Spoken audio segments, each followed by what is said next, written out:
Okay, and good morning to our audiences who are watching the live streaming from the Facebook page of Women's Digital Entrepreneurship or WDE. My name is Seangmey. I am a program coordinator of WDE, and today it is my great honor to moderate this special dialogue.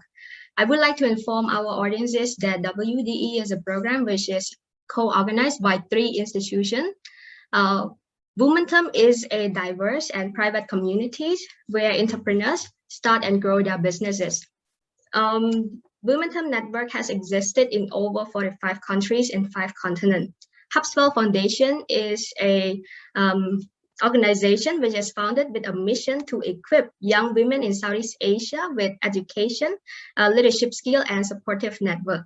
Asian Vision Institute, or AVI, is an independent think tank based in Cambodia with the aim to promote a peaceful, inclusive, adaptive, and sustainable societies in Asia.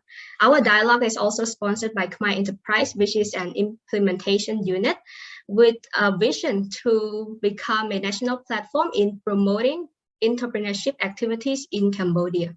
Now, I would like to welcome our audiences to the 8th episode of WDE Policy Dialogue. The topic for today is Women and Digital Innovation. The purposes are to discuss the adoption of digital innovation in small and medium-sized enterprises in Cambodia and also the role of women in this sector.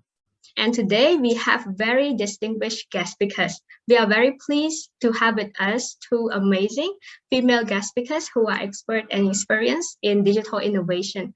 I would like to introduce our audiences to Ms. RODIONOVA Nataly, whom is a Managing Director of IT Academy STEP Cambodia, and she is also a founder of Sisters of Code, and Ms. Channé Suy Lan, whom is a Managing Director of InSTEDD iLab Southeast Asia.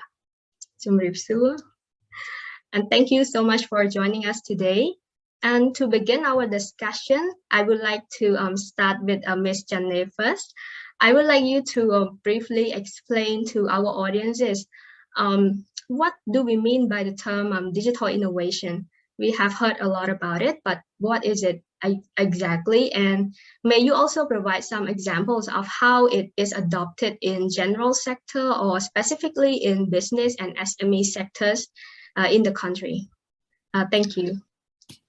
Thank you, Seangmey. So the digital, the use of this is for me the terms it's the sorry, I'm just going to hear. The digital innovations is it's meant about the use of the digital technology that actually transform or improve the business, optimizing the business. Optimizing the cost and process to achieve the scale and achieve the performance. So this is can apply to basically from small size company to the big size company at a different scale, different stage of it. So as long as it actually the use of the digital innovations to improve the process and to achieve the scale, I think this is from my point of view is what I mean by that. Yeah.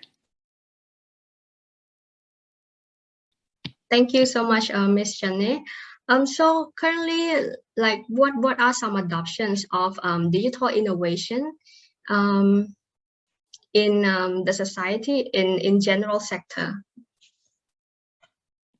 Digital adoption in the society, I think in Cambodia we have from all range, right? From like it's across every sector, where from education to health, from what is in our daily life, like mobile phone is already the digital in our pocket and access to the world, access to every sort of thing. And of course, like for business, for small businesses, also like and a gateway to the entire world to their customers. Yeah, so it's pretty much like it. Part of our everyday life. Thank you so much, Ms. Channé, for the elaboration. I also would like to turn the floor to Ms. RODIONOVA. Would you like to elaborate more on this question? Yes, thank you. I actually agree with Channé that digital innovations is a way to improve efficiency and provide new solutions for scaling up businesses. But what is the key for me, I think, is that we have to understand that digital innovations are not a standalone practice. It is normally a response to the current problems that exist, and a way to offer better solutions.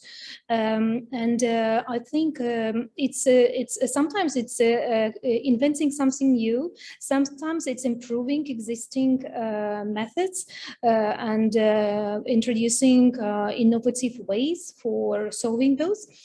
I moved to Cambodia 6 years ago already, and I have observed a huge change in the adoption of the digital innovations in Cambodia over that time. And it's impressive how fast it is happening. If I compare it to Europe, some processes are taking much longer time there than it is happening here. Examples of digital innovations that impress me the most, maybe like, for example, ABA mobile banking. With COVID-19, if before in Cambodia, you would always need to have cash. Now it's even in the market. When I go to buy flowers, I can pay by ABA and just QR code, Grab, or some NAM24. Okay, I'm talking now about Phnom Penh and urban citizens, but even if I go to provinces, the adoption of new technologies is popping up there as well. And it's impressive how fast people in Cambodia embrace opportunities and are open to try. And that is a very key element for the digital innovation. So it's not enough to invent, but you also need users to use it. And I really appreciate how fast in Cambodia people start trying those solutions and using them. Thank you. Thank you very much for your meaningful answers. So we can see that from the perspective of our speakers, digital innovation is growing very fast in Cambodia, like even in the urban areas and also in provinces. So I would like to ask a follow-up question, because we can see the trend toward the digitalization and the increasing trend on digital innovation. I would like to focus specifically on a business sector, such as small and medium-sized enterprises. Do you think that digital innovation is, how useful is digital innovation in SMEs in the country or in Cambodia? May you elaborate on that, Ms. RODIONOVA? Thank you. Yes, thank you. I think I would continue this conversation as I started already, that the digital innovation process is happening in Cambodia. We have to admit that.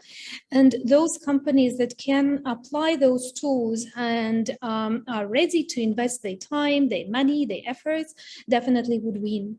However, I understand that there are some challenges with digital innovation implementations, that it would require taking some risk. It would require having a mindset of why not, trying things and being open to experiment. And it may not be always a very comfortable area for company owners or managers. Though it brings a lot of opportunities. I had a chance to work with and meet some startups from Impact Hub and from Angkor 500, which is supported by Khmer Enterprise too, and meet young Cambodian people who are working on their startup ideas, on the digital innovation ideas. And I was impressed by the solutions they have created. And what is the most important, again, they understand, they try to solve the problems that exist in the market, in agriculture, in service area, even in medical areas. And while like looking for those solutions for the market, it's very important that small and medium enterprises not just you know, have one goal, make as much money as possible, but are considering the mission to solve existing problems and identify those problems and see how innovation can be a solution to those. I think that is the winning strategy rather than focus on short gains, because normally innovation requires risk-taking, requires efforts, investments, and you know, being comfortable with uncertainty. And in Cambodia, we do have great examples of the digital innovations being adopted. I mentioned already, like NAM24, one of those, or there are some other like Grab. Okay, it's a not local one, but there are local companies doing working in the same area, and definitely there should be more opportunities for that. Thank you. And thank you so much, Ms. RODIONOVA. I also would like to ask the same question to Ms. Channé. Like to further elaborate on that, what do you think will happen to small and medium-sized enterprises if they do not start to adopt digital innovation? So I thank you. So I thank you for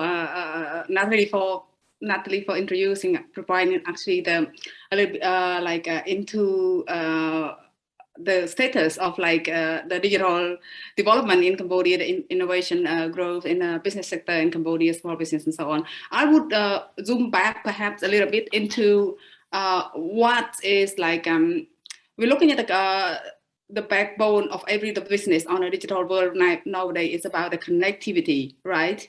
And then here is an opportunity, the connectivity of the internet connectivity in our region. Let's grow from like 360 million users to 400 million users just between 2019 to 2021. And Cambodia, we have about more than 11 million Facebook users, right?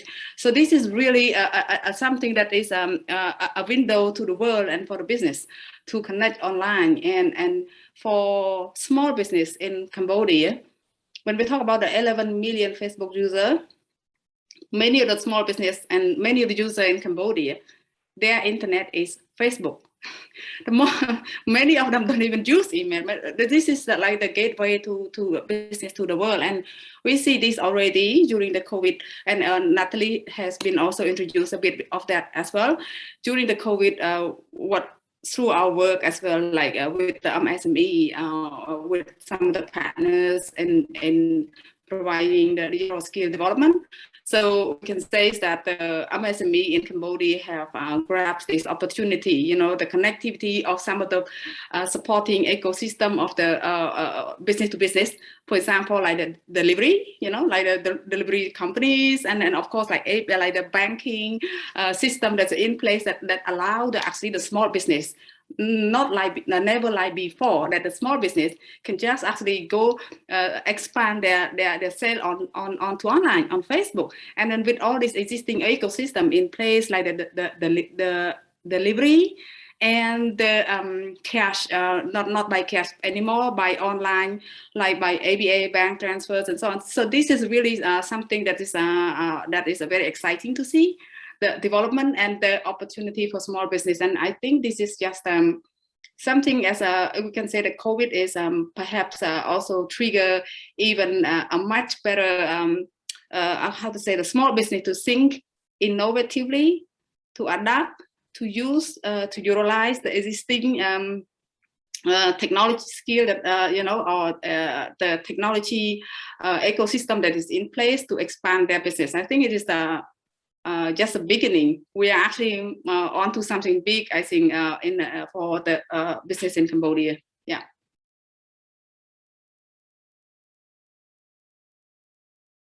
Thank you so much, Ms. Channé, for your further elaboration. So we can see the increasing connectivity of internet, making digitalization goes faster, and we can see the adoption of digital innovation in various sectors such as delivery, retail, food, etc.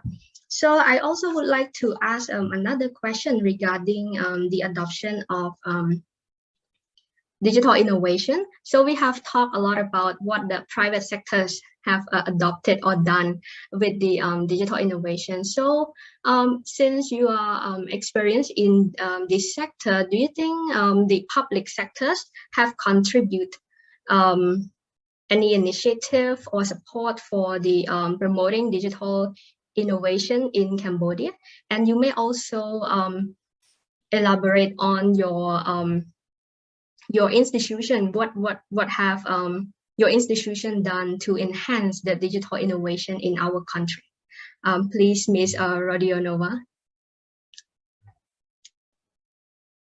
Thank you for the question. I think the public sector in Cambodia has this topic of digital innovation and digitalization of the economy as one of the top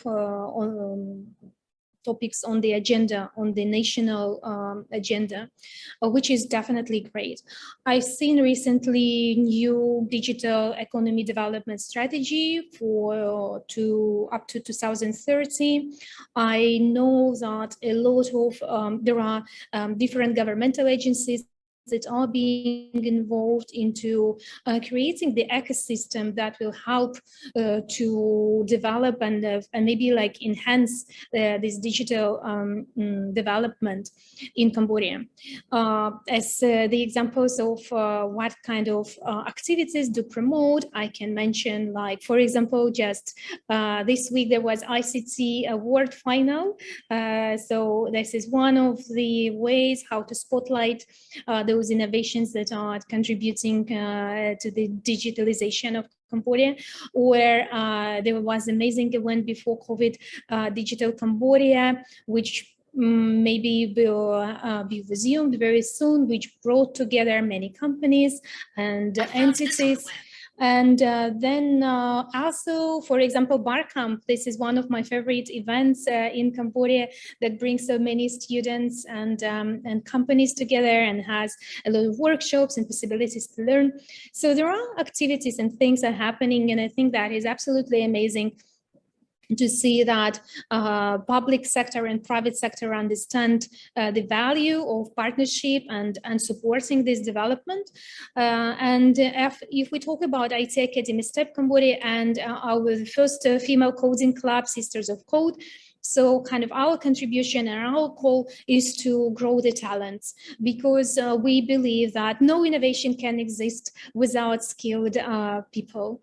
And it's important to understand that I'm talking not only about digital skills, like the advanced digital skills like coding, design, data science, but I'm also talking about the human skills or soft skills, which are extremely important for the digital economy development, such as critical thinking, problem solving, communication skills, creativity, which are part of our program in IT Academy STEP and Sisters of Code for sure. And the last point I would like to mention, how do we contribute? I would like to, since we have this event with women together, to mention how important it is to engage and give a place for women in that space. Because based on what we see right now, women in Cambodia are not really welcomed in the tech world. So even this event today is a contribution to changing the understanding of how important and significant women contribution can be to the development of the economy and digital economy, especially, as well as innovation in Cambodia. Thank you. Thank you so much for your very compelling answers. I also would like to ask the question to Ms. Channé. Would you love to elaborate more on what your institution and what has the public done to enhance the digital innovation in our country, please? Thanks. I think if you're looking at like the recent 5 years, we can see that the public sector embracing the government across ministries, embracing the digital innovations, more moving on to like the digital solution, online information for public, engaging more with publics. So this is like looking at just like COVID-19 on how the government handling the COVID-19 in the country, and then we should all be very proud of where Cambodia have responded and the result of that to mitigating the pandemic, the effect of it on our population. So these actually, if you look at every aspect of it, we can see that the digital innovation is embraced inside in every aspect of the public sector. At its own speed. Of course, it can't change everything in one day, but we can see all the positive change happening. So, and I'm build on to what Nataly mentions, to be looking at the 21st century skill, 21st century digital economy. So this is not, we have to actually going back to the key pillar or the foundation is the digital skill, what's called a human capital for our country, right? So what like the Sister of Code have done is amazing, is great. It's like actually contributed to our education of the countries. And then talking from the standpoint, I would say also giving high appreciations to the Ministry of Education as well on what they've been actually with the great leaderships, and of course like the transformations and the adaptations, and taking on that this is the 21st century skill for students is the key for the digital economy for our countries for long term, for the futures. And this is something that actually for InSTEDD iLab, we have been, in terms of our contribution, we are proud to have been actually partnering with the Ministry of Education, with the United Nations Development Program, and we'll be a partner, international partner of Code.org in introducing this computer science fundamental curriculum into the education system in Cambodia. So to date, we actually we've been working on this for quite a while, since 2018. And we've been, so the goal in here for us is, for our InSTEDD is our contribution is in a way that we want to see the education system in our country improving in embracing this subject, computer science fundamental STEM subject inside the public educations. And we, with the partnership with the Ministry of Education and partners, we have actually worked with about 30 schools to date, and still more to come. And before COVID, there was about more than 3,000 students per year, every year, benefiting from learning this new subject, 21st century skills. And I think we're on the right path, all of us in here, like all the players, partners, and with the public sector's visions, and giving the importance of the digital skill for the digital economy. I think we're on the right track. And yeah, I think this is very good also for not just the human capital. It's definitely, this is like kind of like it's a round table things, like it's an effect to each other. We have once we invest in the human capital, it's automatically like the economy of our country will also improve. Imagine if one day we can, right now, like the government sector is one of the biggest sector for Cambodia, where, like the low skilled labor. What if one day the education system that actually can produce more of the 21st century skilled student, so transforming from the government sector base into a more digital world, into the sector, digital skill sectors in the country. I think that's going to be a tremendous development for our country. Yeah. Thank you so much, Ms. Channé. I agree that education is extremely important in order, like the first step to improve the digital innovation in Cambodia. And both of our speakers have mentioned a lot about their institutions initiative in supporting digital innovation, and we like have highlight about Sisters of Code. And it's a very interesting initiative, and we will keep that for the next section. But for now, I would like to look back in the previous question, which we have asked, we have discussed on what have the positive sides, like what have the private and the public have done. But looking at the other side, I would like to know, are there any limitations or obstacles for business sectors or general sectors who want to embrace digital innovations? Are there any limitations that hinders them? I would like to give the floor this time to Ms. Channé. Thank you. I think it's just linked back to what we talked earlier, right? Like the thing in here is like the lack of the digital skill in the country is one of the key things, and that's why a lot of like we're on the right track in improving that. But if you look at now, so this is what the challenge is, that we have the lack of the human resource in the digital skills to fulfill the needs in the sector. So basically, the demand is bigger than the supply of the human resource skill in the digital skills. So this is one of the challenge, and another thing is the innovation cost. In terms of, if you're looking at a small business in our country, we have like a huge, I don't know this somewhere, but we have the small size business is comprised of really a big portions in our economy, and to embracing the full embrace of the digital component into it, it's quite costly. Number one, cost, plus also the business also need to have like the knowledge to select, to apply, you know, what level you're gonna adapt and move to the digital ways, you know, it's in a way that improving the business at the same time is like the cost, it also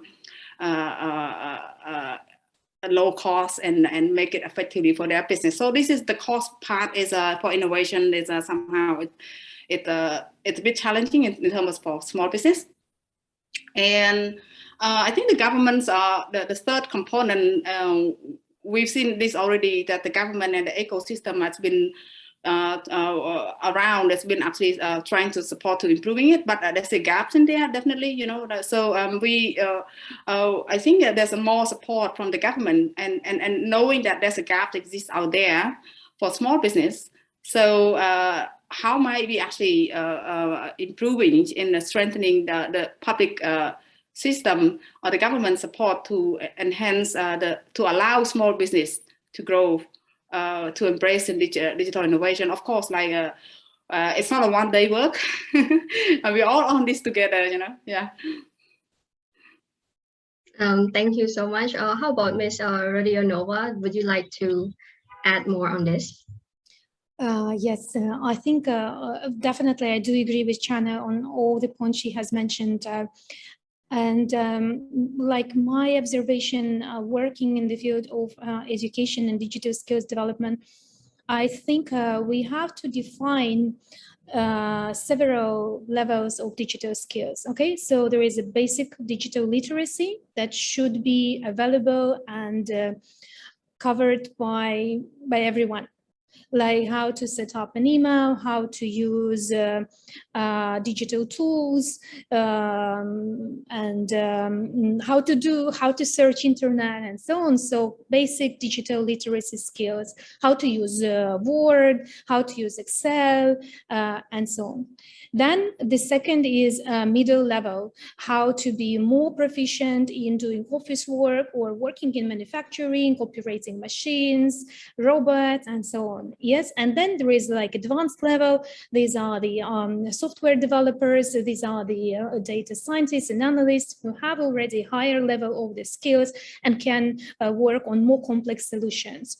And it's kind of a pyramid, like, so we have on the top that the top, and not everyone can and should do that, but the basic should be there. And I really appreciate what the Ministry of Education is doing, and that's the key for solving this obstacle that exists right now. The benefit of Cambodia is that it's very young, like 70% is younger than 35 years old. Like, it's amazing. So everyone is like, the country is very young, people are ready to learn. So we have to give them opportunity to learn those skills massively. And that can help a lot in developing, in scaling up digital innovations across the country. Another thing that I would like to mention is that we have to understand that learning digital skills is never-ending story. So it's lifelong process. And if we look at the example of Singapore, for example, which is running so many reskilling programs, helping people to adapt, to learn new technologies, to find their ways. So that is the key. It's never ending. So it's not enough to learn one course and then think, okay, I forget about it. But you have to be ready to keep learning all your life. And that is a different mindset. You don't consider yourself as, I have achieved everything and now I can relax. No, you have to stay curious, look for new ways to grow, and that is important for the innovation. So, and again, we have already talked about these 21st century skills, not only digital skills, but this human capital, with problem-solving skill, with critical thinking, creative thinking, as well as being brave to experiment and try, and not be afraid of failures. I often see that in Cambodia, students are afraid to admit their mistakes or failures, but that's something we have to change.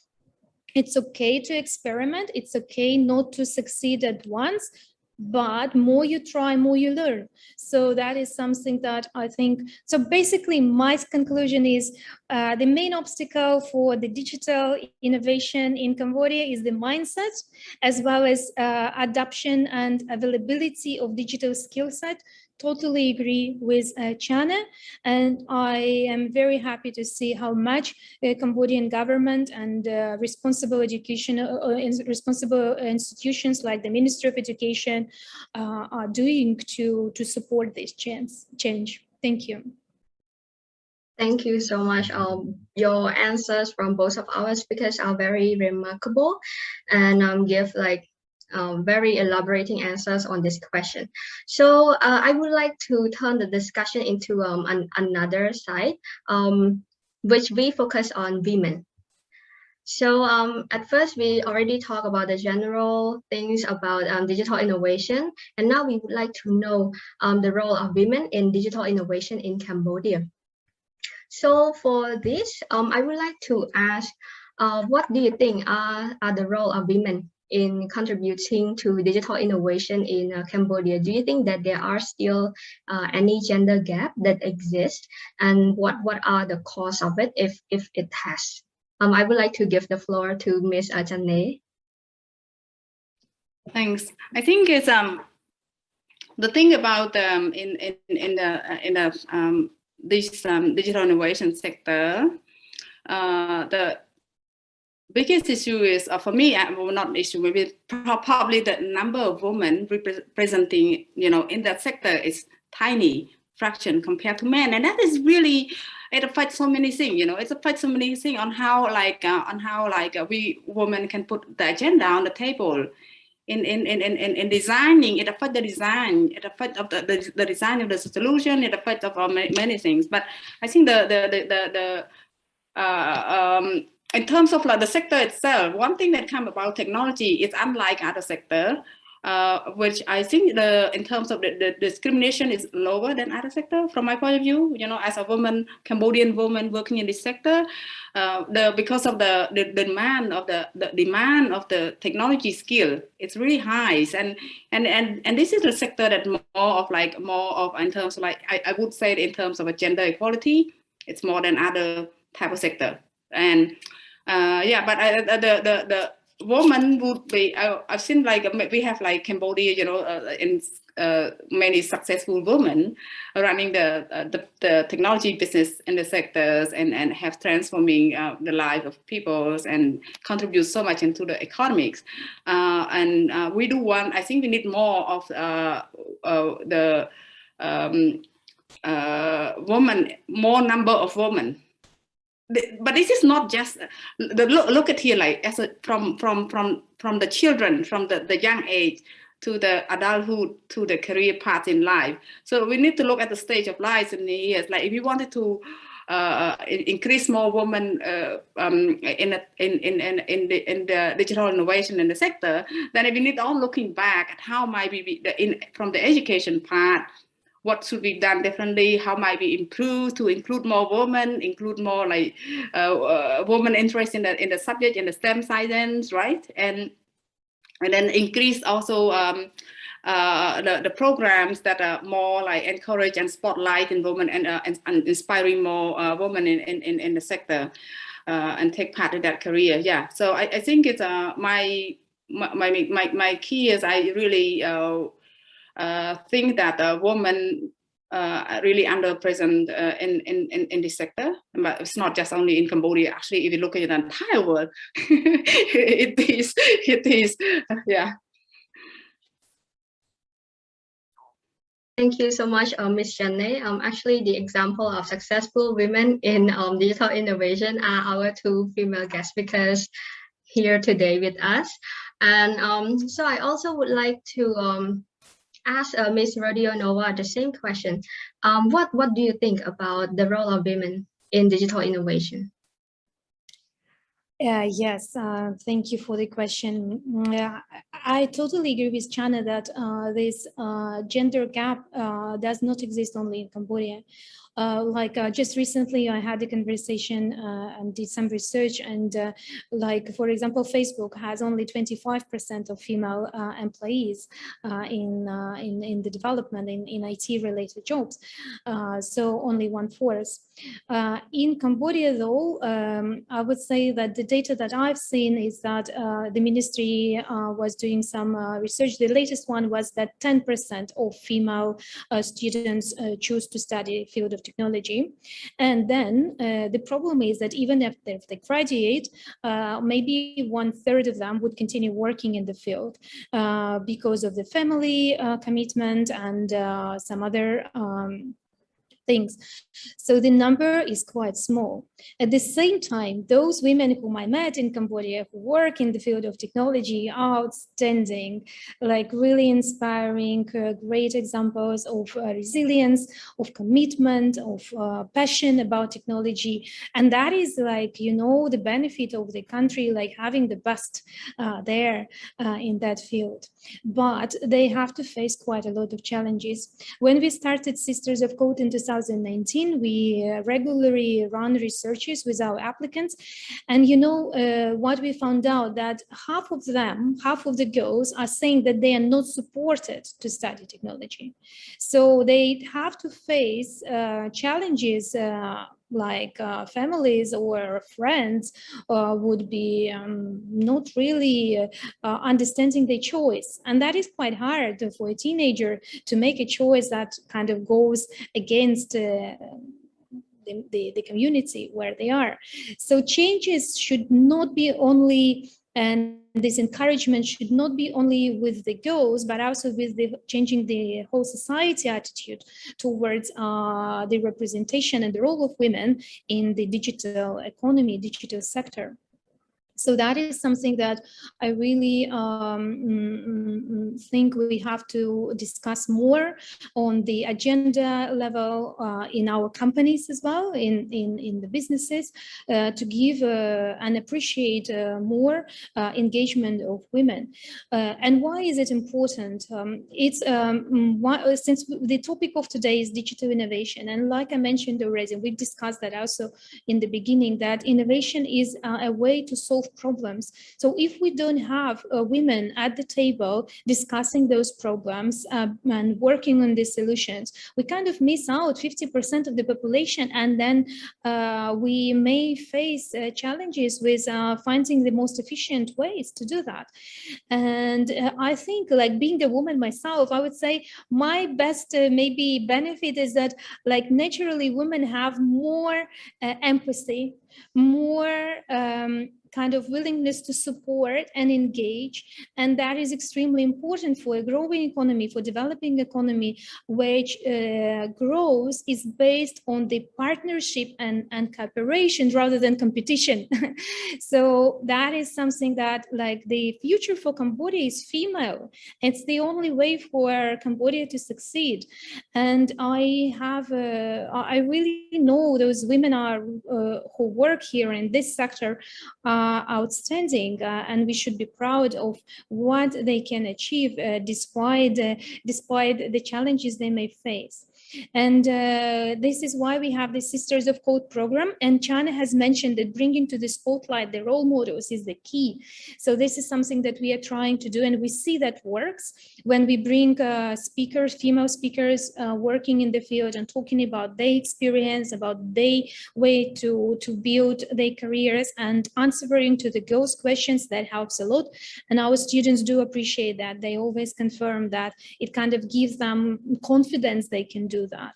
So so my maybe summary of this long talk is that to promote women in digital innovation in Cambodia, we should think about growing confidence, supporting women and giving them a chance, as well as telling and creating an environment where they feel appreciated and where they are not being judged, but they can try, and where they can see what are the career pathways available for them. And then when they have families, when they start working, because, like, we still have to take care of our children, about our families, which still is, like, make sure that the working environment is supporting these opportunities. And I know Channé has some examples of facing those challenges, building both family and career successfully. So that is something that we have to talk more about. Thank you. Thank you so much, Ms. RODIONOVA. It's a very insightful perspective we have here. So since you mentioned about the initiative of Sister of Code, so we would like you to further elaborate more on the initiative. Like, after the implementation of the initiative, what are the positive impacts that it have on young women in Cambodia? Yes, thank you for giving me this chance to share with you about Sisters of Code. We started this project actually not a long time ago, only in 2019, and it was first a pilot program in partnership with USAID, and also we in partnership with Ministry of Education, Youth and Sport. The goal was to create an after-school educational program for girls to learn coding, and Channé mentioned code.org. So we are using code.org, or we use Scratch, and we use Wix. So the students learn how to code, understand the algorithm, how to create website, how to create games, and they learn after school for 18 weeks. But the program is also bringing an innovative educational approach. So it's not about teacher instructing what to do, but a teacher being a facilitator and engaging learners in the project development, creativity, and presentation skills as well. And the program was very successful. So in 2019, we have run the program in partnership with 2 public schools as well, and then we we had educational after-school clubs for girls from 10 to 20 years old. So quite a wide range of age, and there was demand. In 2020, when COVID hit us very hard, we had to adapt, and we focused on creating content in Khmer language, and we created video tutorials that allowed students to learn online. And now we have our groups of students studying online as well. We hope to come back to the schools soon. But at the same time, COVID gave us opportunity to reach students beyond Phnom Penh. And now with our Sisters of Code Ambassador program, which is training of trainers, we have students from 16 provinces, which is amazing. So we have students coming and joining us, not only from Phnom Penh as it was before, but from different provinces, which is absolutely great. And what is the key is basically to open the door. We don't say that we will give you, skills to start working in the field, but we want our girls in Cambodia to understand they can do that, because they often hear boys are better with computers, boys are better with math. We want to tell them, actually, why don't you try, and why don't you experiment and see how it works for you? And they do enjoy it. They have great results. And we are very proud that this program received a lot of appreciation and international awards. Solve MIT, Massachusetts Institute of Technology, awarded as one of the best initiatives in learning for women and girls. We had received an award from Equals and Tech. We received an award from World Bank this week, and then also from Women in IT Asia award as well. So that kind of shows there is a need, there is an interest, and there is appreciation. And just to finish on that, actually we received 6 times more applications than we can actually provide. So we have to limit the number of students, because we have groups by 15 students to make sure that we can support individually each student, but we receive 6 times more applications. So girls want to study technology. They find it interesting, they find it appealing. We just need to give them this chance. Yes, thank you. Thank you so much, Ms. RODIONOVA. It's a very interesting and meaningful initiative. I also would like to ask Ms. Channé to elaborate more on this question, because Ms. RODIONOVA has mentioned more on the education, like teaching codes to girls. So how about what the public or the private sectors, including your institution, have done to promote the participation of women in digital innovation in Cambodia? Please. So I think we're going back to the digital innovation environments, and I would pull back the 2 things that actually, in terms of what the area that we involved and support it. One is on the MSME, where we actually partners with the digital accelerator, digital Asia accelerator, the USAID project implemented by DAI, and we work with other partners like the Asia Foundation and the network, many of the network of the MSME network in the country, like the Cambodia Women Entrepreneur, NOMIs, and so on. So we've been in that part of MSME, we see the importance of like the digital skill that the MSME needs to grow their business online. So we work with everyone and creating the digital toolkit to support MSME, and providing the practical hands-on trainings specifically on what they need for improving the business online, and with the coaching session as well. So this is about like about 500 business so far has been actually benefited from this program. And on the part of the really a big fan of the when it comes to the increasing the human capital for our country, and in line with what the program that the sister of course doing as well. For us, it'll be more on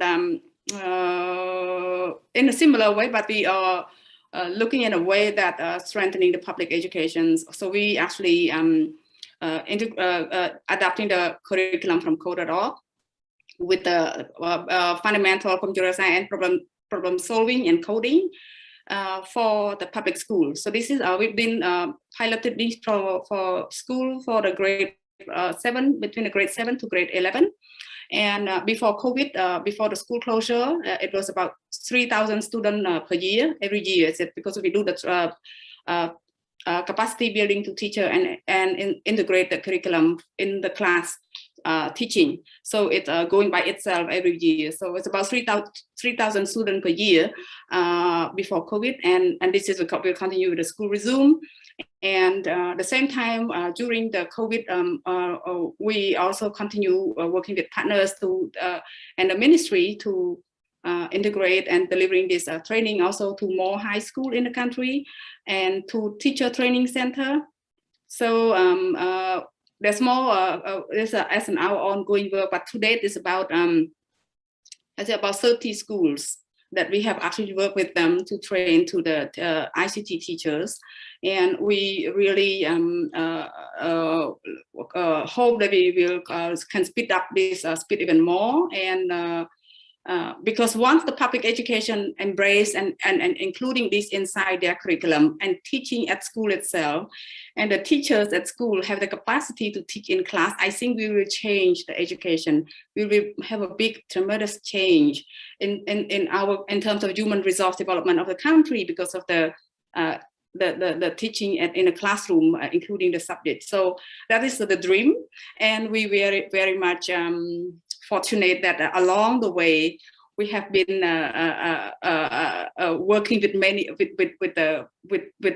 many of the partners with the same dream and the great support and leadership from the Ministry of Education. Yeah. Thank you so much for the insightful answers.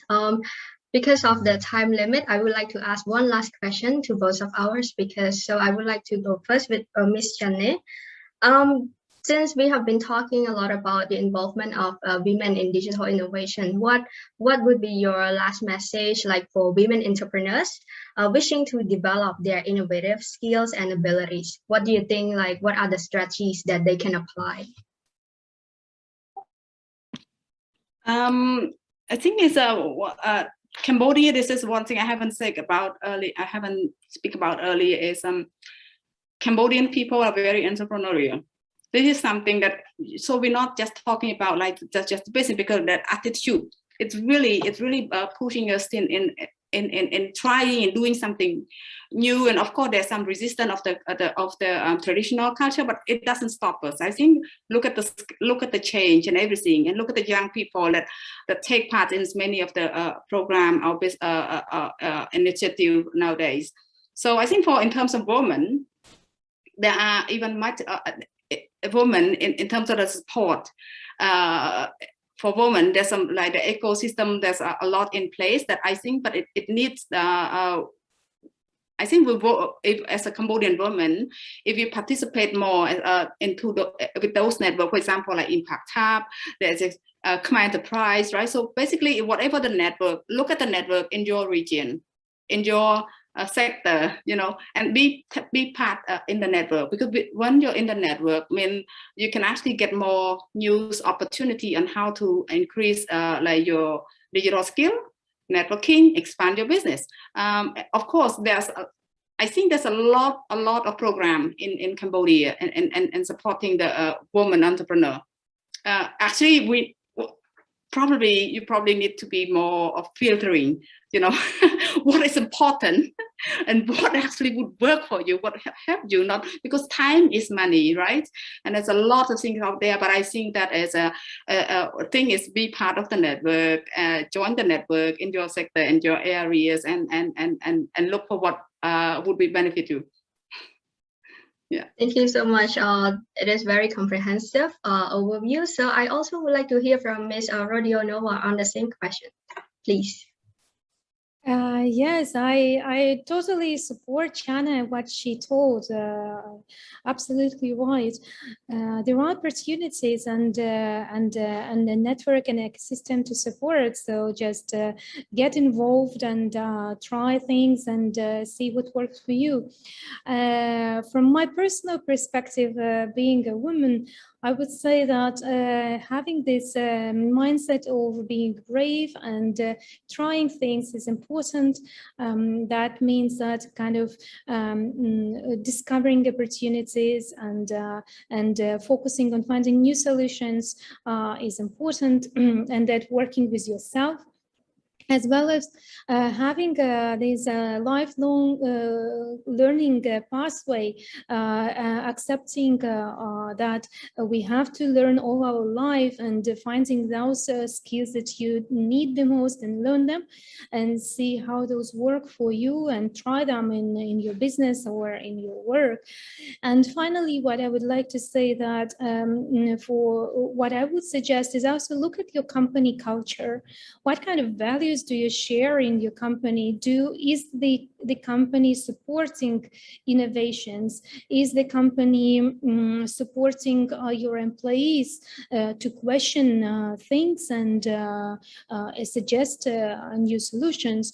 That is a suggestion to those women leaders who can make those changes and not start only with yourself, but also creating the company culture that would be supporting innovations to grow.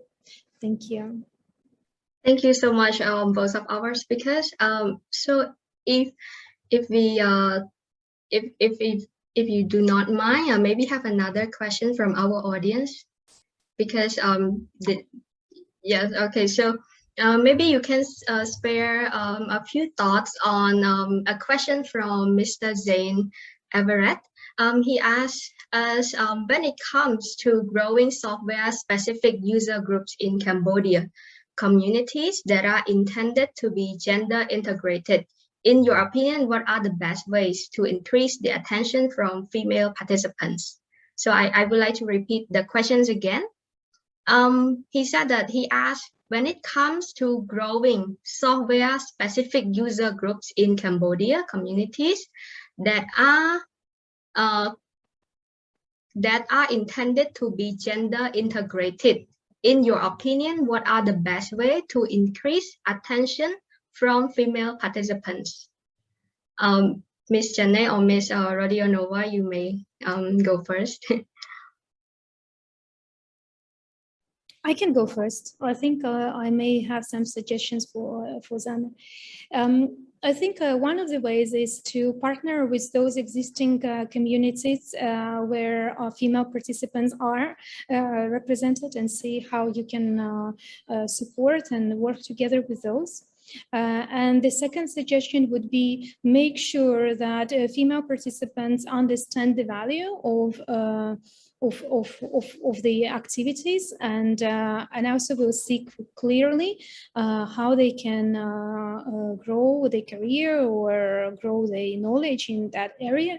And finally is make sure that it's safe and supportive environment, that there is no like competition or no subjective attitude towards gender or skills, making sure that it's safe and encouraging environment is the key to my mind. Thank you.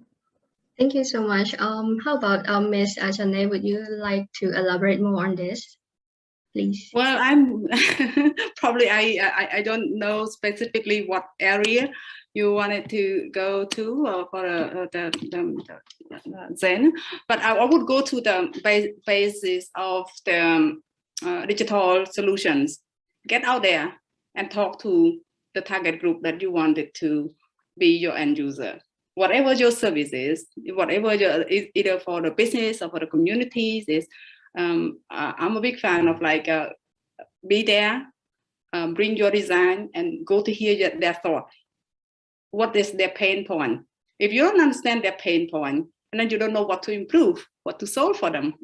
So, and that's as things evolve, that would be the foundation of the core of everything. Get out there, talk to people, understand their pain point, understand about their wish, what is their success that people wanted to achieve in their subject that you're trying to introduce. Then you can actually tailor your program around that. But this is not going to be a one-time thing. So as a InSTEDD iLab, we embracing this sort of like the user involvement, user-led design. So it's pretty exciting actually to get out there and talk to end users and design with them and making like the user co-create the basically solution is come from them. They create the solution for themselves. It's quite exciting. Yeah. Thank you so much, Ms. Channé and Ms. RODIONOVA, for a very interesting and insightful discussion that we have today. So because of the time limit, I would like to conclude our discussion here. And I would like to sincerely thanks to both of our speakers for joining us to share experience and knowledge on the topic of women and digital innovation. And I also would like to thanks to our audiences who tuned in with us today. I wish both of our speakers and our audiences the best of luck. And we will see each other in the next episode. To review.